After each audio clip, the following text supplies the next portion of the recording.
గుద్దుకోవడంతో ఇప్పటికున్నటువంటి సమాచారం ప్రకారం దాదాపు 16 మంది సజీవ దహనమైనట్టుగా తెలుస్తాం.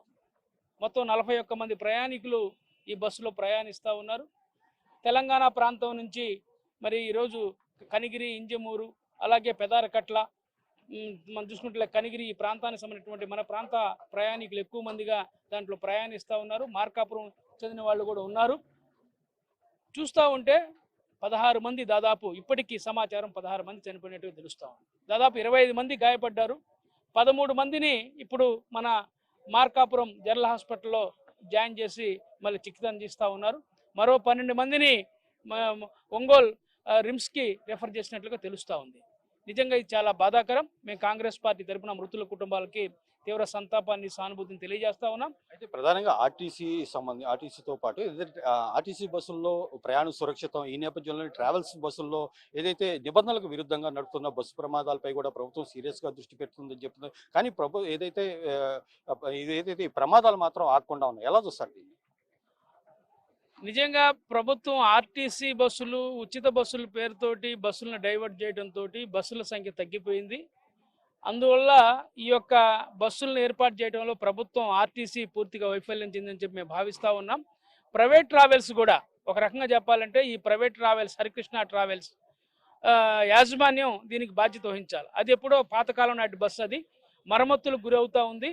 నిన్న ప్రయాణం మొదలుపెట్టినప్పుడు కూడా దాదాపు ప్రారంభం స్టేజ్ నుంచి 10 కిలోమీటర్లు వచ్చిన తర్వాత అది రిపేర్కి గురైంది. అరగంట సేపు మేము ఇప్పుడు ఆ క్షతగాత్రులతో మాట్లాడినటువంటి సందర్భంలో వచ్చినటువంటి విషయాలు మీతో ప్రస్తావిస్తా ఉన్నాం. అక్కడికి వచ్చిన తర్వాత 10 కిలోమీటర్లు ప్రయాణం చేసిన తర్వాత ఆ బస్సు రిపేర్కి గురైంది. అరగంట సేపు ఇబ్బంది పెట్టింది. అయినా వెంటనే ఆ బస్సును అట్నే లాగించుకుంటూ వచ్చాడు. బాగా బండి హీట్ అయిందని చెప్పి కూడా చెప్తా ఉన్నారు. అది ఒక భాగం. ఇంకొక మాట ఏంటంటే కలెక్టర్ గారు ఒక వర్షం చెబుతూ ఉన్నాడు.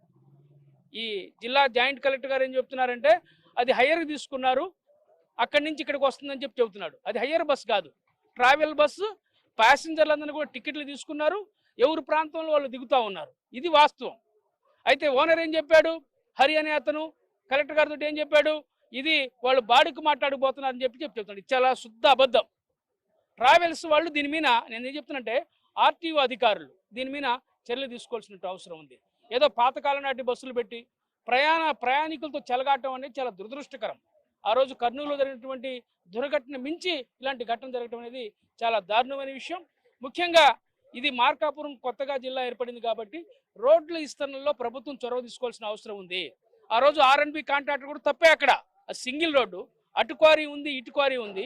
రోడ్డు విస్తరణ చేయాలా? ఒక 50 మీటర్లు విస్తరణ చేస్తే స్ట్రైట్గా రోడ్డు వెళ్ళేది, ప్రమాదాలు జరిగాయి కాదు. గతంలో అనేక ప్రమాదాలు జరిగినాయి. అక్కడ అనేక మంది చనిపోయారు. మోటార్ సైకిల్ గుద్దుకొని, ఆటోలు గుద్దుకొని, కార్లు గుద్దుకొని ఎదురుకంటే కనిపించదు. అది నేరో రోడ్డు, పూర్తి కరువు. అది ఎవరికి బాధ్యత వహిస్తారు? ఈరోజు 16 మంది చనిపోయారు. ఆ కుటుంబాలకు ఎవరు బాధ్యత వహించాలా? ఆ కుటుంబాలను ఆదుకునేది ఎవడు? అందుకని మేము కాంగ్రెస్ పార్టీ తరఫున డిమాండ్ చేస్తూ ఉన్నాం. ఆ కుటుంబాలకి ఎవరైతే చనిపోయారో ఇంకా మృతులు పెరిగే అవకాశం కూడా ఉంది. ఇప్పటికే 16 మంది అయ్యారు.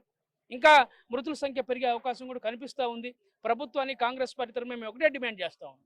50 లక్షల రూపాయలు ఈ మృతుల కుటుంబాలకి ఎక్స్గ్రేషియా చెల్లించాలని చెప్పి కాంగ్రెస్ పార్టీ తరఫున డిమాండ్ చేస్తూ ఉన్నాం. అలాగే ఎవరైతే క్షతగాత్రులు ఉన్నారో వాళ్ళందరికీ కూడా ప్రభుత్వం ఉచితంగా మరి మంచి వైద్యం అందించాలని, వాళ్ళ కుటుంబాలకు 5-5 లక్షల చొప్పున క్షతగాత్రులకి ఇవ్వాలని చెప్పి కూడా కాంగ్రెస్ పార్టీ తరఫున డిమాండ్ చేస్తాం. ఇదైతే ప్రధానంగా రోడ్డు ప్రమాదానికి గల కారణాలపై మాత్రం ఇంత ఘోర రోడ్డు ప్రమాదం జరగడం తీవ్రంగా కలిసివేసిందని అని చెప్పేసి ఇటు కాంగ్రెస్ నాయకులు అయితే చెప్తున్నారు. ప్రధానంగా ఏదైతే జాతీయ రహదారిపై ఉన్న ఈ రోడ్డు ప్రమాదం ఏదైతే అధికారుల నిర్లక్ష్యం కారణంగా కూడా ఈ ప్రమాదం జరిగిందని చెప్పి ఇటు కాంగ్రెస్ నాయకులు ఆరోపిస్తున్నారు. మొత్తంగా ఏదైతే మార్కాపురం మండలం మార్కాపురం రాయవరం వద్ద జరిగిన ఈ ఘోర రోడ్డు ప్రమాదం మాత్రం ఇటు 13 కుటుంబాల్లో తీవ్ర విషాదాన్ని నిలుపగా, మరోవైపు క్షతగాత్రుల కుటుంబాల్లో కూడా తీవ్ర విషాదాన్ని నింపింది. ఏదైతే పండగ వేళ తమ కుటుంబ సభ్యులు ఆనందంగా జరుపుకోవాల్సిన పండగను కూడా ఇలా విషాదంగా ముగియటం ఇటు కుటుంబాల్లో కూడా విషాదం వ్యక్తమవుతుంది. అయితే ప్రస్తుతం ఏదైతే రాష్ట్ర ప్రభుత్వం స్పందించి క్షతగాత్రులకు మెరుగైన వైద్యం అందించాలి, అదేవిధంగా ప్రమాదంలో మృతి చెందిన వారికి 50 లక్షల మేర ఎక్స్గ్రేషియా చెల్లించాలని చెప్పి ఇక్కడ కాంగ్రెస్ పార్టీ నాయకులు అయితే కోరుతున్నారు. మొత్తంగా ప్రస్తుతం మార్కాపురం ఏరియా హాస్పిటల్లో మాత్రం ఇటు పూర్తిగా విషాద ఛాయలే అలుముకున్నాయి. ఇటు ఏదైతే ప్రమాదంలో చనిపోయిన మృతుల కుటుంబాలతో పాటు ఏదైతే ప్రమాదాన్ని క్షతగాత్రుల కుటుంబాలతోటి మార్కాపురం ఏరియా హాస్పిటల్ అయితే కిక్కిరిసిపోయింది. ప్రస్తుతం మనం మార్కాపురం జిల్లాలో ఉన్న ఈ హాస్పిటల్లోనే ప్రస్తుతం అయితే క్షతగాత్రులు అయితే చికిత్స పొందుతున్నారు. అయితే ప్రమాదానికి సంబంధించి ఇప్పటికే సుమారు ప్రమాదంలో గురైన 14 మంది హాస్పిటల్లోని ఐసీయూలో ఉండగా మరొక 15 మంది మాత్రం ఇటు ఒంగోలు రిమ్స్ హాస్పిటల్ అయితే మెరుగైన వైద్యం అయితే చికిత్స అందిస్తున్నారు. అయితే మొత్తంగా మార్కాపురం మండలం రాయవరం వద్ద జరిగిన ఈ ఘోర రోడ్డు ప్రమాదం పట్ల మాత్రం పూర్తిగా ఈ ప్రమాదం జరగడం ఈ ప్రాంతవాసులు అయితే తీవ్రంగా నిరాశ వ్యక్తం చేస్తున్నారు. అయితే ఇలాంటి ప్రమాదాలు జరగకుండా ప్రభుత్వం చర్యలు చేపట్టాలి. ఏదైతే ప్రైవేట్ ట్రావెల్స్ సంబంధించి పూర్తిగా కఠిన నిబంధనలు అమలు చేయాలి. తో పాటు ఏదైతే రోడ్డు ప్రమాదాల నివారణకు ప్రత్యేకమైన చర్యలు తీసుకోవాలని చెప్పేసి ఈ ప్రాంతవాసులు అయితే కోరుతున్నారు. Cameraman Ramaraju, Sudhakar, I news, Markapuram జిల్లా.